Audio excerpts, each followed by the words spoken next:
My back hit the edge of the kitchen island so hard, the breath left my body in one sharp, stolen gasp. Scarlett's hands came down on either side of me, palms flat against the cool granite, not touching me, not grabbing me, just trapping me. And her face was close enough that I could see every fleck of gold in her brown eyes, could feel the warmth radiating off her skin in waves. "Tell me why you used my name," she whispered. Not a question, a demand with teeth.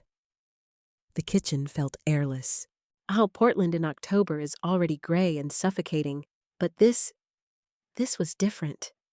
This was the specific kind of suffocation I'd been running from for 14 months. If my family finds out that the Scarlett I told them I'm dating is actually my stepsister, I said, keeping my voice as steady as I could manage while my heart was doing its best to punch through my sternum. "My life is over." "You're being dramatic." "I am not being dramatic. My life is over." She tilted her head, that infuriating little half-smile pulling at the corner of her mouth. Like I'd said something mildly amusing. Like this was a funny situation. Like the ground wasn't actively caving in beneath both of us. "Your life is over," she repeated, tasting the words. "Like failing an exam, like missing a flight."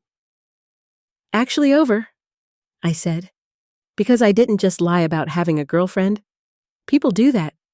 People lie about being in relationships when their family won't stop asking why you're still single at 25. I could have survived that. What I cannot survive is the specific chain of events that comes after this particular lie unravels. Let me explain.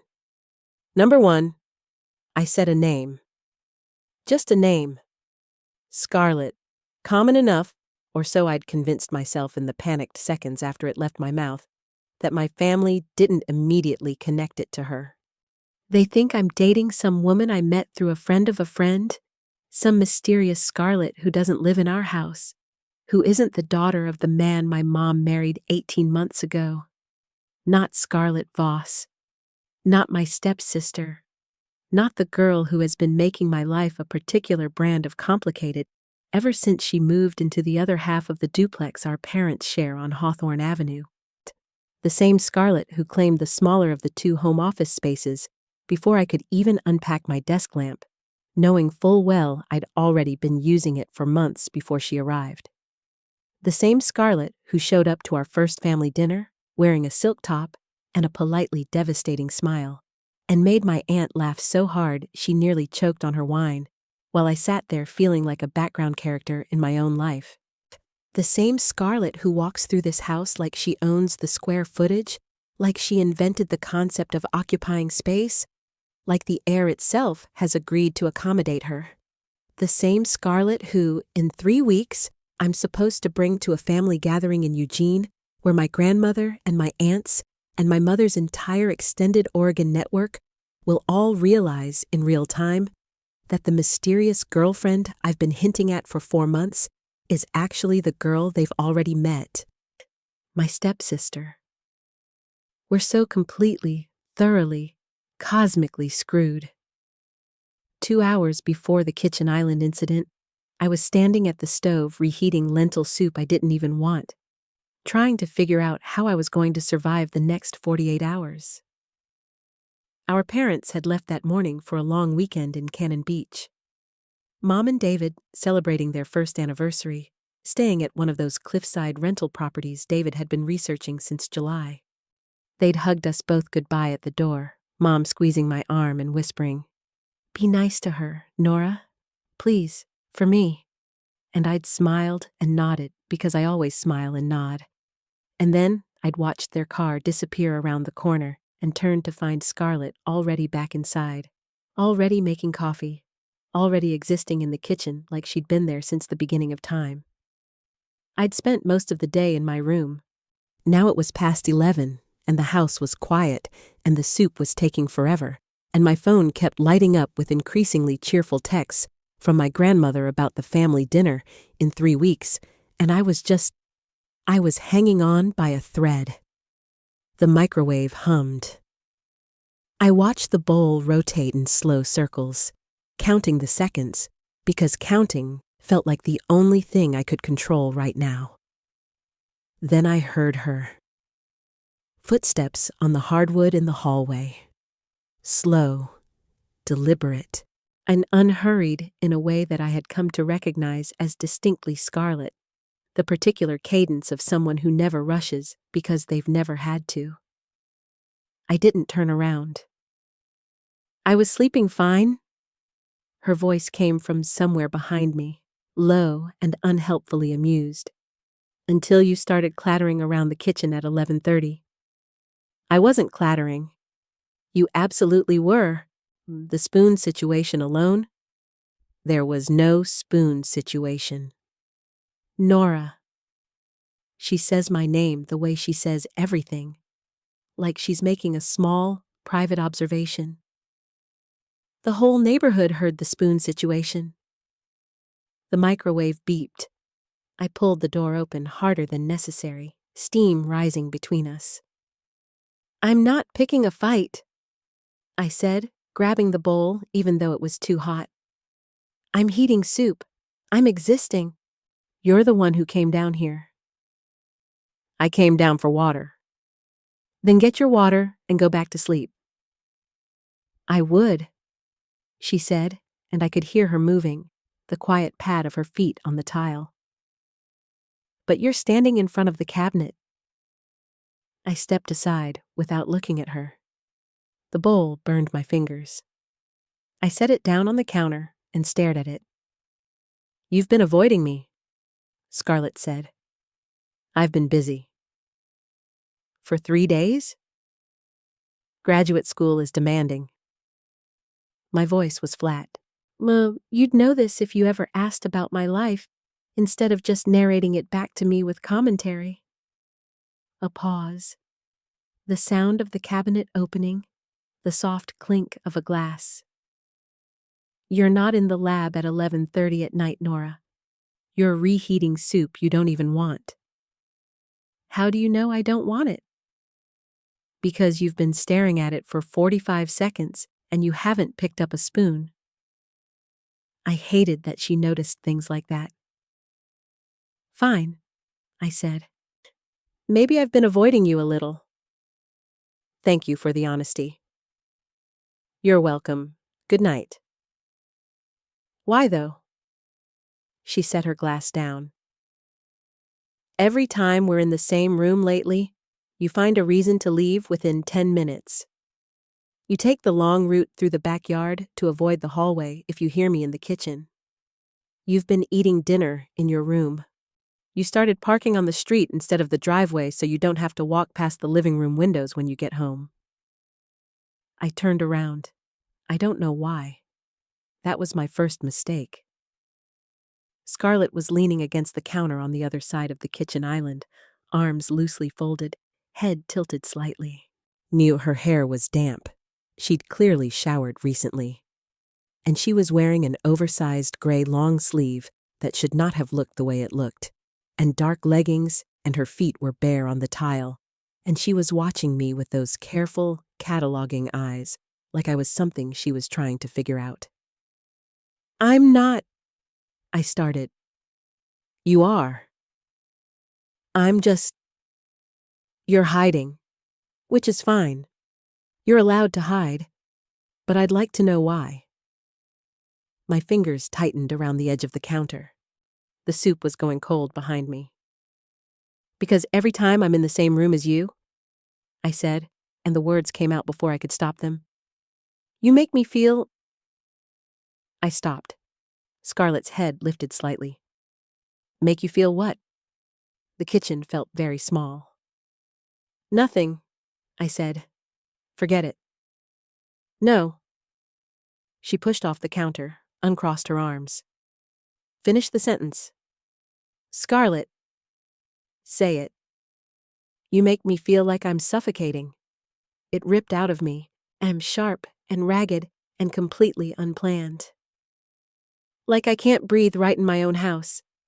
Like everywhere I look, you're there, And you're everywhere. You take up all the space. And I didn't agree to that. I didn't agree to any of this. Silence. Scarlett looked at me for a long moment.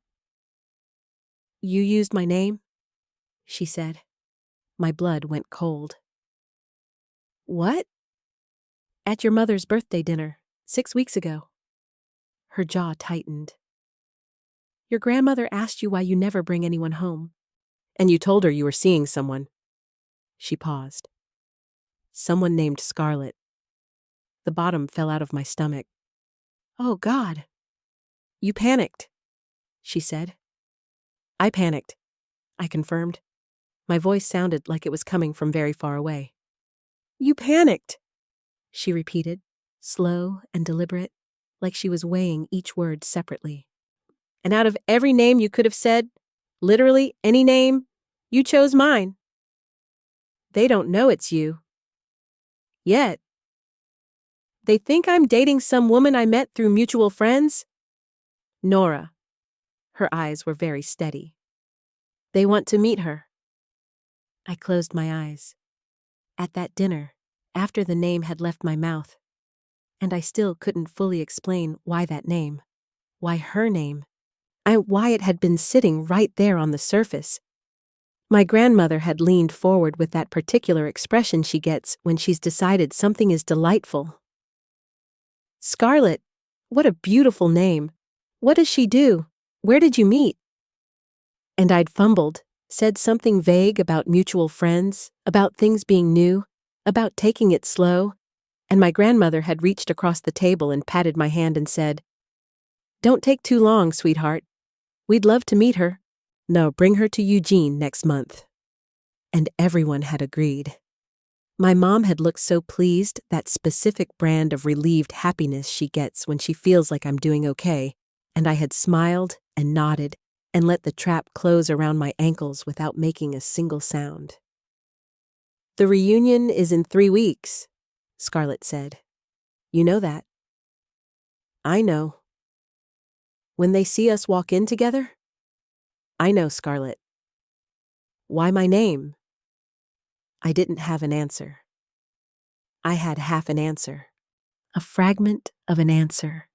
The kind of answer that lives buried so deep you can't bring it up without dragging everything else with it. She stepped forward. I stepped back. The kitchen island was behind me now, the cold granite edge pressing into my spine, and then her hands came down on either side of me, palms flat on the surface, not touching, just there. The air left my lungs. She wasn't holding me. She wasn't touching me. But I couldn't move. Every nerve ending I possessed had apparently lost interest in receiving signals from my brain. The granite was freezing through my shirt. Scarlett's body heat radiated toward me from 6 inches away, close enough that I could feel it, close enough that I was acutely, miserably aware of every breath she took. Her breath, warm, a little unsteady. She was nervous too, I realized distantly. She was as scared as I was. Tell me, she whispered. I told you. I panicked. Liar. The word was gentle, certain, absolutely devastating.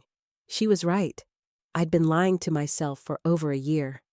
I'd told myself I resented her, that the tension between us was hostility, that the specific quality of my awareness of her was irritation and nothing else. I'd told myself the reason I watched her when she wasn't looking was because I was trying to figure out what I didn't like about her. I'd told myself the reason I chose the seat across from her at every dinner was so I could keep an eye on her. Lies, lies, and more lies. A whole, elaborate architecture of lies. And then she was standing there, with her hands on the counter and her breath on my skin, and I understood with sudden, terrible clarity exactly why I'd said her name. She stepped back. The cold rushed in where her warmth had been, and I hated myself for noticing. Scarlett ran a hand through her damp hair. She wouldn't look at me. We can't do this, she said. I know. My dad married your mom. I know. If they find out that the reason you used my name is because… She stopped. She didn't finish. She didn't need to. We both knew the end of that sentence. The silence stretched out between us, heavy and complicated and honest in a way that felt both terrifying and like relief. Then she turned and walked out of the kitchen. No dramatic exit, no slammed doors, just the quiet sound of her footsteps, and then the house settling around the absence of her. I stood there for a long time with my back against the kitchen island. When I finally went upstairs, I lay in bed and stared at the ceiling and listened to the rain against the windows. It was Portland. There was always rain, and my phone kept lighting up on the nightstand. Mom checking in. Grandma sending a recipe and asking whether the mysterious Scarlett had any dietary restrictions. I put the phone face down on the mattress and closed my eyes. In the dark, I was back in the kitchen, the granite cold against my spine. Scarlett's hands on either side of me. The moment before she stepped back, when the distance between us had been nothing, when I'd genuinely, truly not known what was going to happen next. I hadn't chosen her name by accident. I knew that. I'd known it for 6 weeks, if I was being honest. I'd known it before the dinner, if I was being really honest.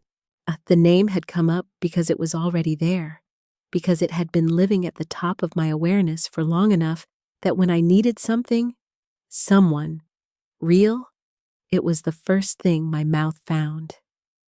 I just hadn't been ready to deal with that yet. Morning arrived gray and damp, the way Portland mornings do in November, and my phone showed a text from Mom that made my stomach sink. Dad and I had the best morning. We want a picture of you two looking like actual sisters for once. Ye send us something good. We miss our girls. I stared at it for approximately 90 seconds before I had to put the phone down and breathe. From downstairs, the smell of coffee. The sound of the coffee grinder, which Scarlett used every single morning despite the fact that we had a perfectly functional pre-ground option in the cabinet, because Scarlett had opinions about coffee that she had never been shy about sharing. I went downstairs. She didn't look up when I came in. She was standing at the counter in a cream-colored oversized sweatshirt and dark joggers, hair pulled up, pouring coffee with the careful attention she gave to everything. "Mom wants a photo," I said.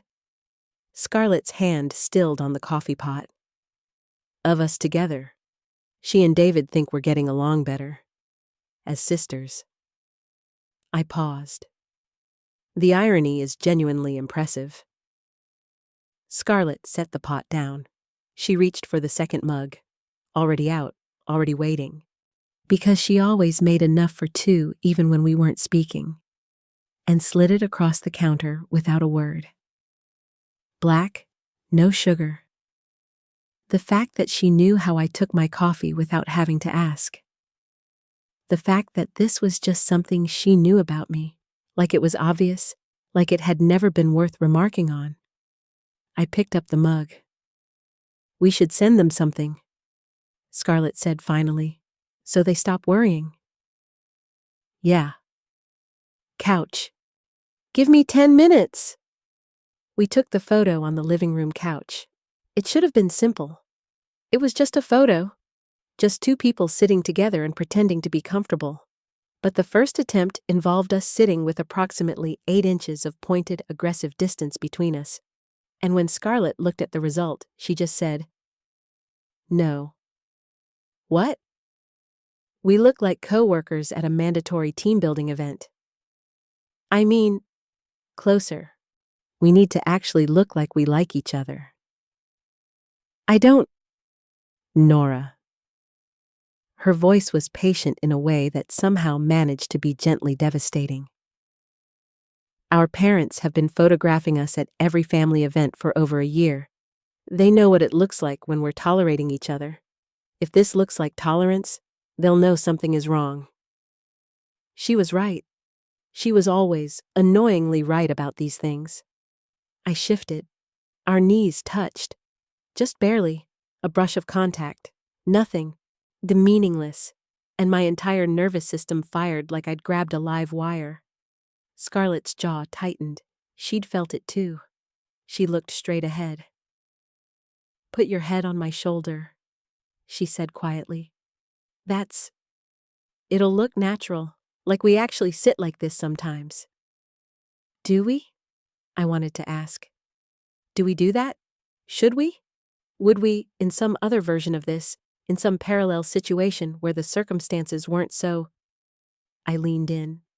Her shoulder was solid and warm, and she smelled like that coffee and the cedar and something shampoo she used, the expensive one from the apothecary shop on Division Street, and I was noticing these things with a clarity that I really, genuinely did not need right now.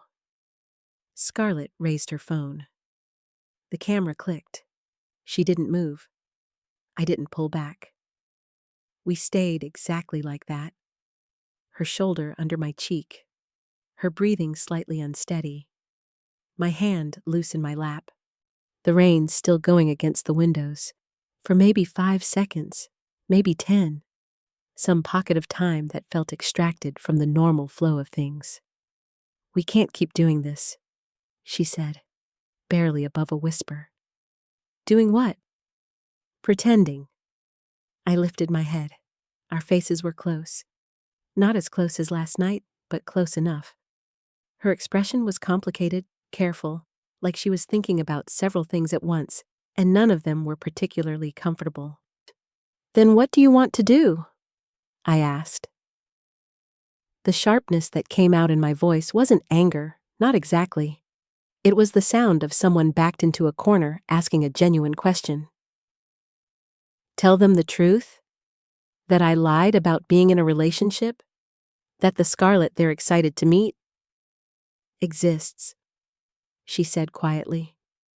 "And she's been living in this house the whole time." The weight of that settled between us like something physical. "They would never forgive me," I whispered. "They'd never forgive either of us." She held my gaze. "Maybe that would be easier." "Easier than what?" She didn't answer. She stood, set her phone face down on the coffee table, and walked toward the hallway. She paused at the doorway. "The photo's good, by the way." She didn't look back. "Send it." And then she was gone. I sent the photo. Mom replied with 3 heart emojis and a voice memo that lasted 45 seconds and consisted almost entirely of her saying how happy she was that we were finally becoming real family. David sent a thumbs up, which was on brand. My grandmother sent a prayer hands emoji and then, 2 minutes later, a follow-up text asking if Scarlett, my Scarlett, the girlfriend Scarlett, was going to be at the Eugene reunion because she'd started planning the guest list. I put the phone in my jacket pocket and went for a walk in the rain. Portland is a good city for walking in the rain when you're having feelings you haven't figured out how to name yet.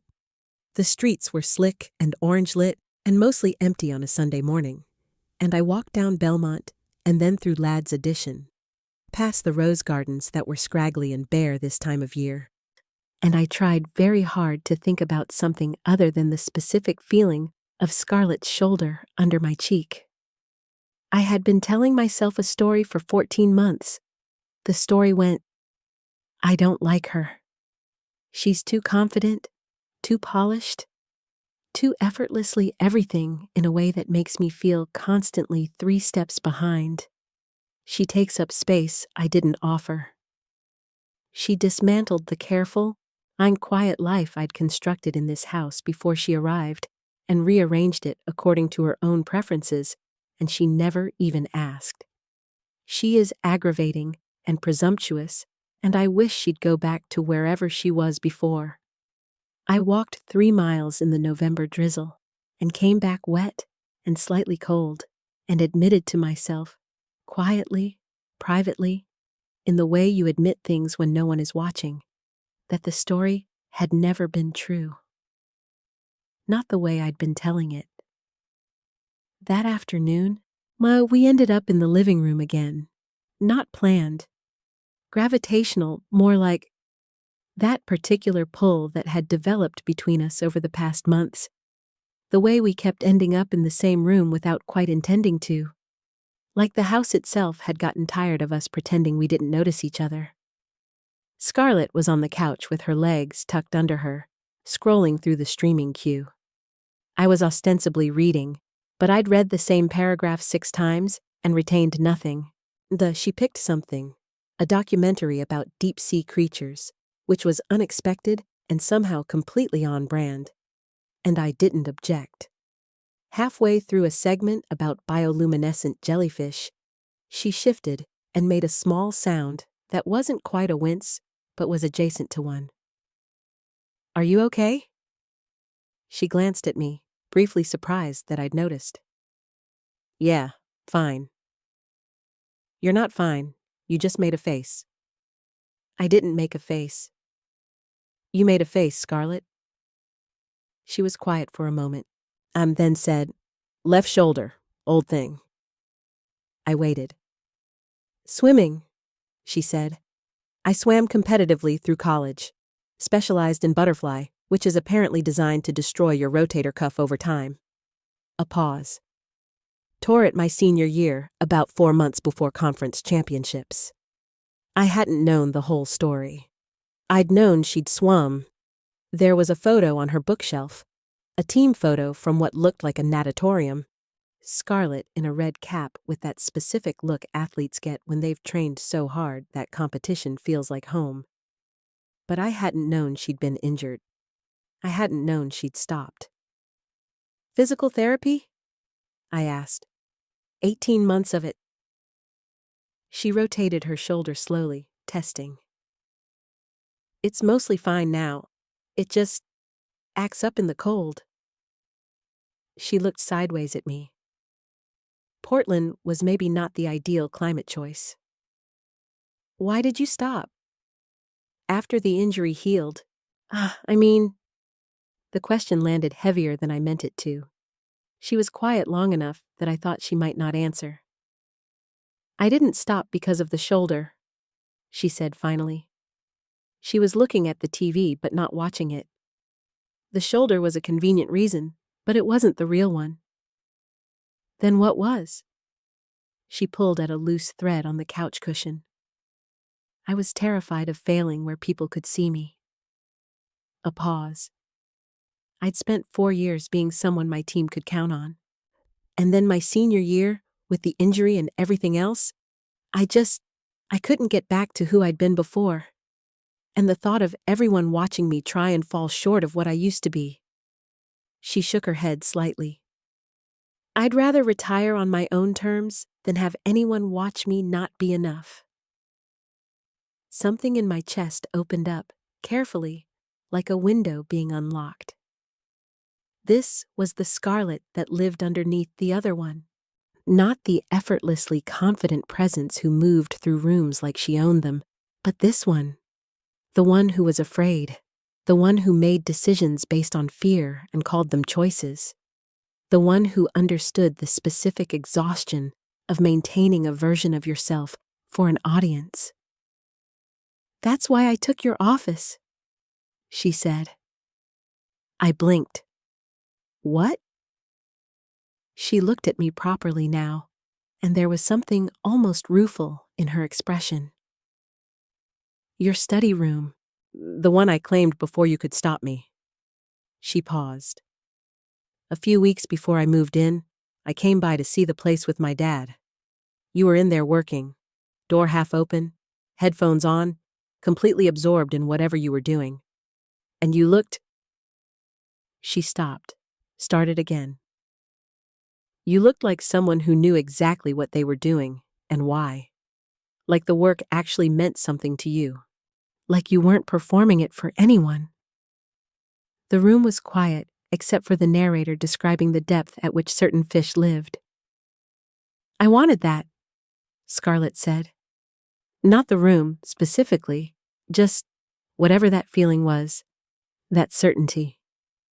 I thought maybe if I had the space, some of it would transfer. She looked almost embarrassed, which was an expression I had never seen on her face before, and which did something genuinely destabilizing to my internal landscape. Which is obviously not how that works. You could have just asked, I said. I know.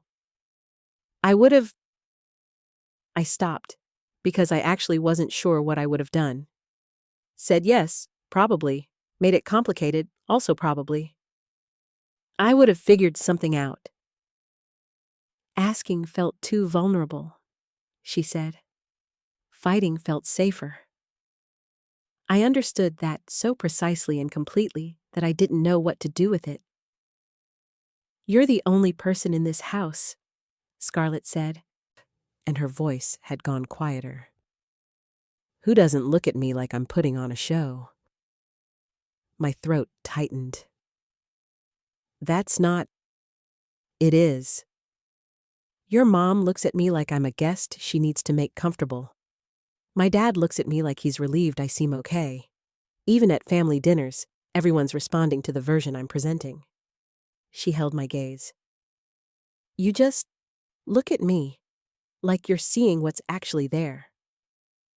Sometimes, I said carefully, what I see makes me want to commit minor property damage. Something warm moved across her face, almost a smile. I know. That's partly why I like it. The family video call on Sunday was a 15-minute exercise in sustained psychological torment. My grandmother was on the screen with her reading glasses perched on her nose, and that expression she gets when she's made up her mind to be relentlessly enthusiastic about something. My mom and David were calling from Cannon Beach, the ocean visible through the window behind them, their faces pink from the salt air. So, Grandma said, leaning toward her screen with the particular intensity of someone who has been waiting for this moment. When do we get to meet this girl properly? Your Scarlett? Under the coffee table, Scarlett's hand found mine. She squeezed once, a clear, firm signal. I've got you. Soon, I said, and was amazed at how steady my voice came out. We're just taking it slow, Grandma said. You always say that. You've been saying that for months. Nora, sweetheart, I'm 73. I cannot always be taking it slow. Mom, my mother said, in a tone that was the verbal equivalent of a gentle elbow. I'm just saying, all I want is to meet the girl who finally made this one. She gestured at the screen, presumably at my face. Look happy when someone brings up her personal life. That's not a complicated request. Scarlett's grip tightened slightly on my hand. She's amazing. Grandma, I said, and the most disorienting part was that it didn't feel like lying. My grandmother pressed her hand to her chest. I know she is. I can tell from the way you say her name. She beamed. You girls are looking so good together, by the way. So much more relaxed. Right, Carol? Don't they look more relaxed? My mother was nodding, with the warmth of someone who has been hoping for exactly this. Night and day. I remember 6 months ago, David and I were genuinely worried. And now look, sitting there on the couch together like they actually chose to be in the same room? We did choose it, Scarlett said, and her voice was perfectly calm, pleasantly conversational, completely unreadable. See? Mom laughed. That's what I mean. When the call ended, Scarlett dropped my hand immediately, like releasing a breath. We can't keep doing this, she said. I stood up too fast. The chair scraped. I know. So, what are we doing, Nora? Her voice was careful, controlled. The voice she used when she was trying very hard to stay on the right side of something. I don't know. You think I planned any of this? That's not. I didn't want to lie. I didn't want to use your name. I didn't want any of this to become. I stopped. We were in the kitchen again. Same room, same granite island, same overhead light that was slightly too bright.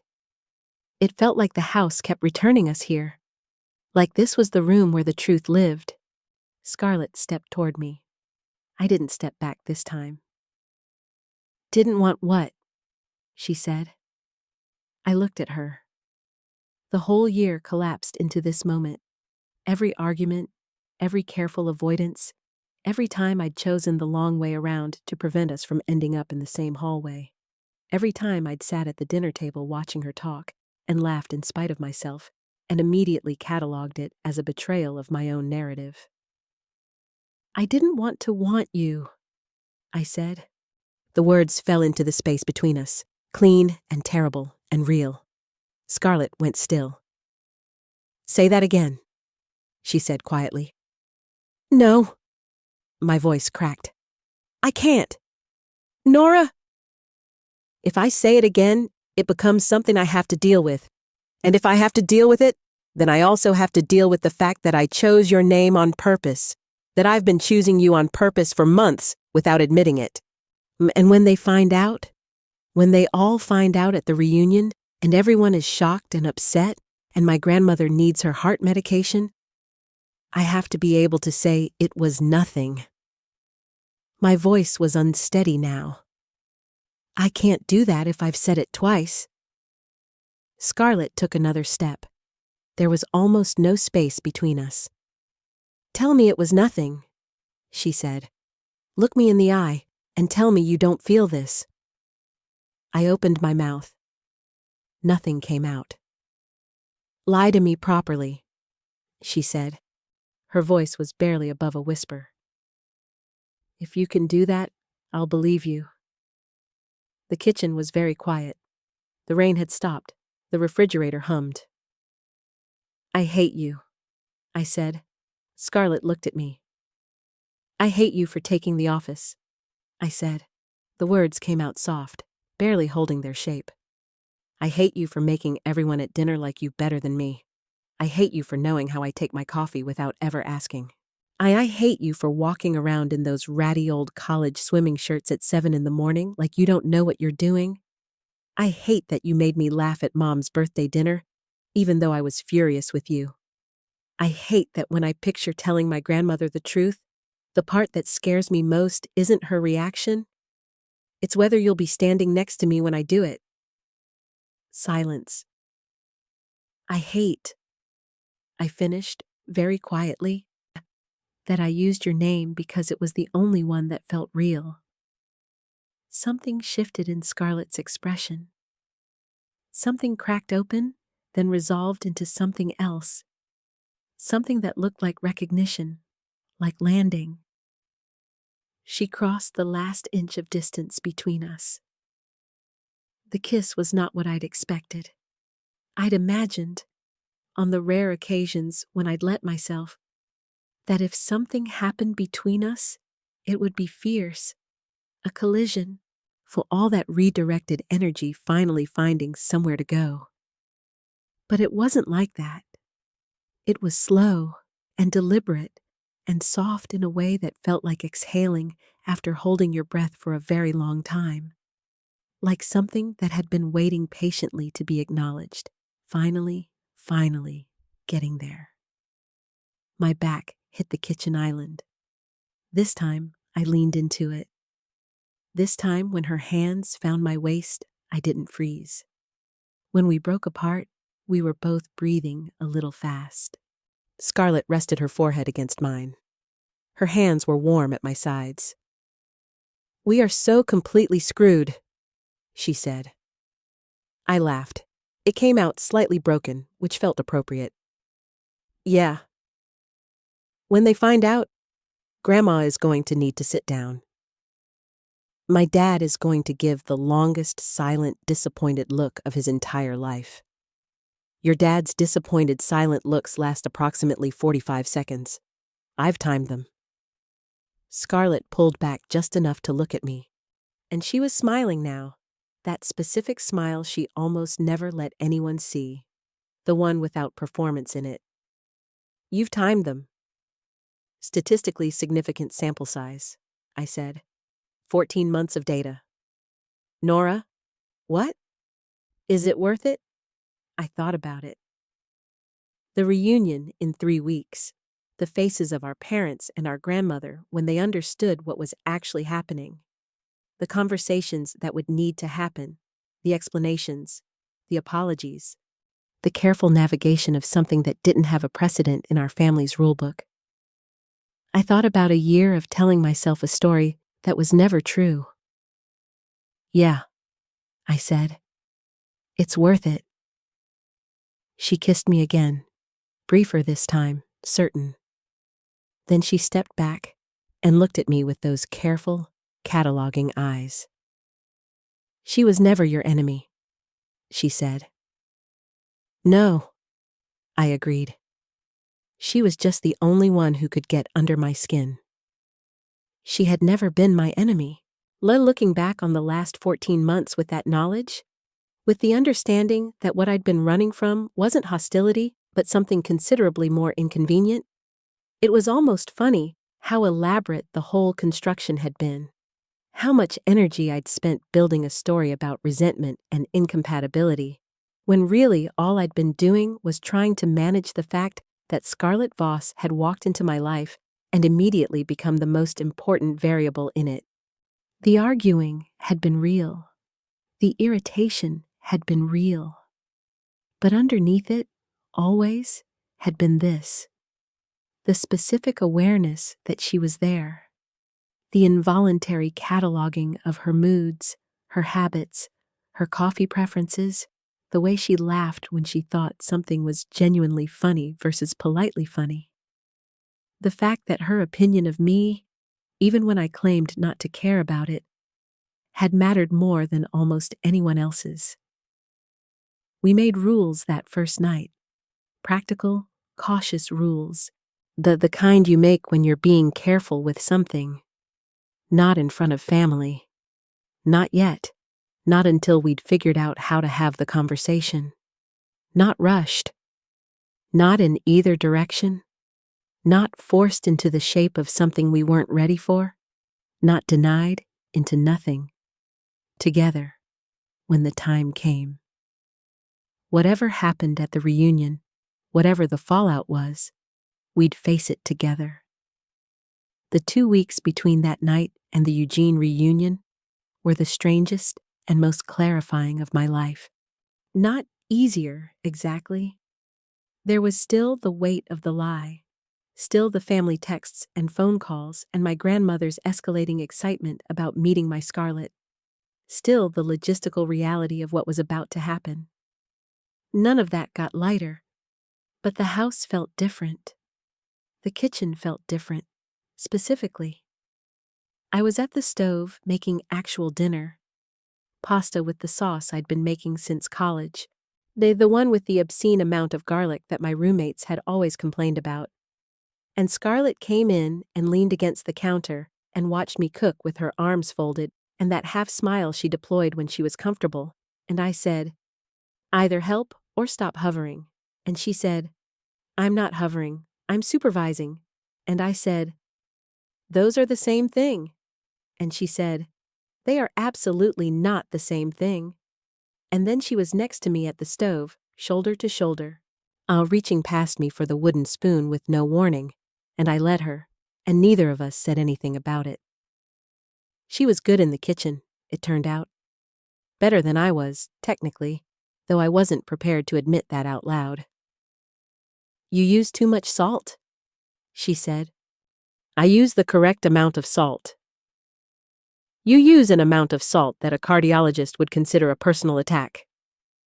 "My pasta has never assaulted anyone. Yet." She stole a piece of bread from the cutting board and ate it while leaning against the counter with an expression of complete serenity. And I watched her and thought, this is what it would have looked like all along if I hadn't been so committed to the other story. The night before the reunion, I was in the kitchen again at 11, making tea this time, and Scarlett padded in and wrapped her arms around me from behind and rested her chin on my shoulder and said, Couldn't sleep. And I said, no.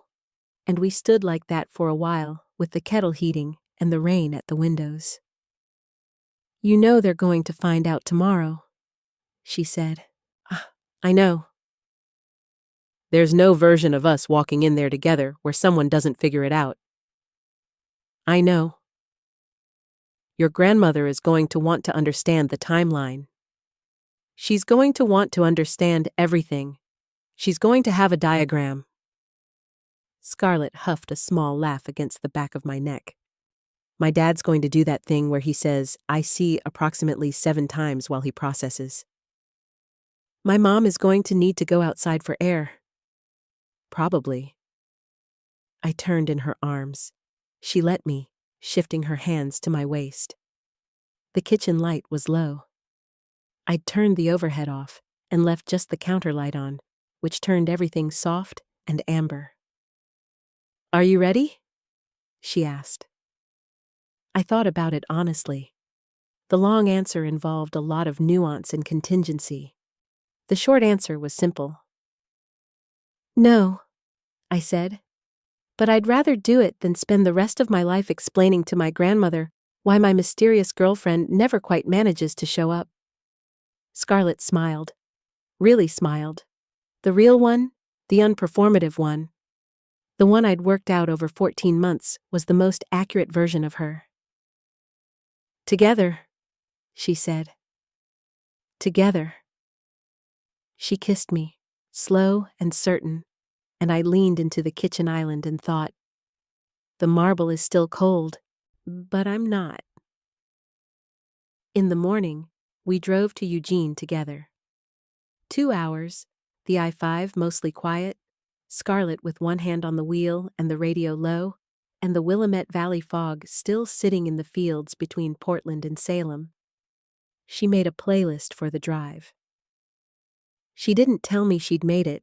She just connected her phone to the car audio, and it started playing. And I recognized the first 3 songs as things I'd mentioned in passing at different points over the past year.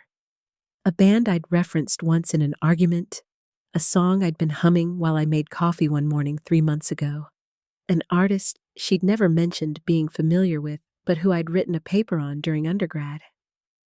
She'd been paying attention. She'd been paying attention the whole time. I looked at her. She kept her eyes on the road, but the corner of her mouth moved slightly. Okay, I said. Okay what? Nothing. Just okay. We drove. My grandmother met us at the door. She's 73, shorter than she used to be, with my mother's eyes and a smile she deploys like a weapon.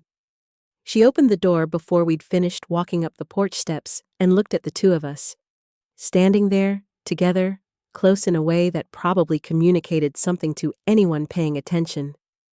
And her expression went through several phases in quick succession. Recognition, confusion. Something working itself out. Then she looked at me with a very specific expression that I had been seeing my whole life. The one that means, Nora, I have a feeling we need to sit down. Hi, Grandma, I said. She looked at Scarlett. Scarlett looked back at her, steady, with that particular calm she had. The kind that wasn't coldness, but was composure. Real composure. The kind you could actually trust. You're David, Scarlett, my grandmother said. I am, Scarlett said. And you're also? Yes, I said. A pause.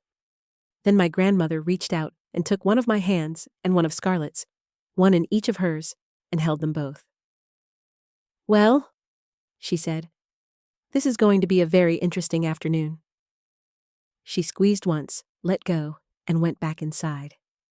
We stood on the porch for a moment.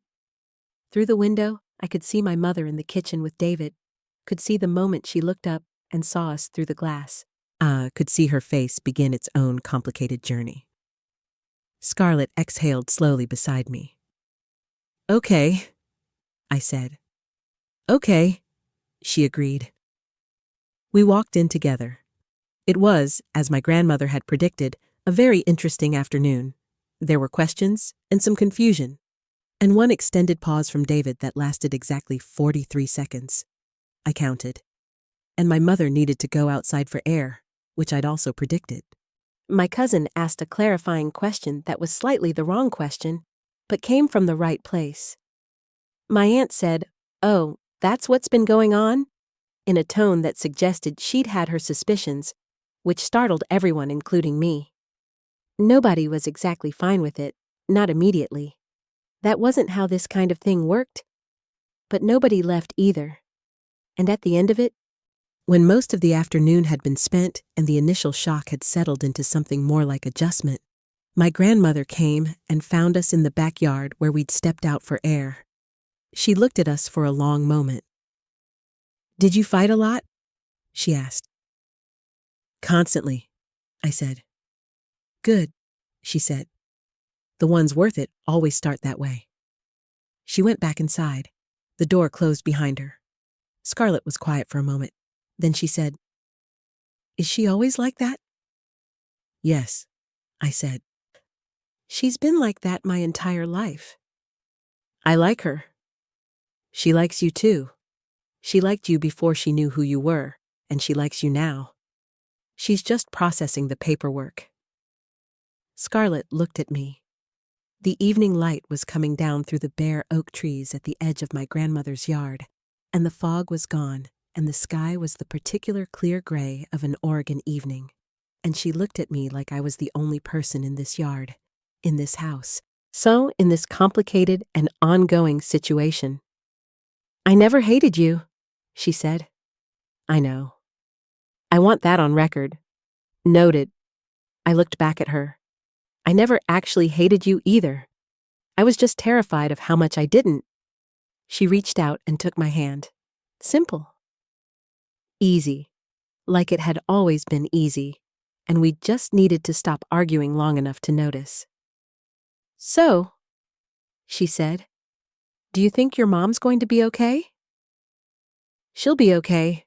She needs time." I looked back at the house, the warm windows, the shapes of my family moving around inside. "She loves you. She just needs to reorganize where that feeling lives. And your grandmother is making lemon cake."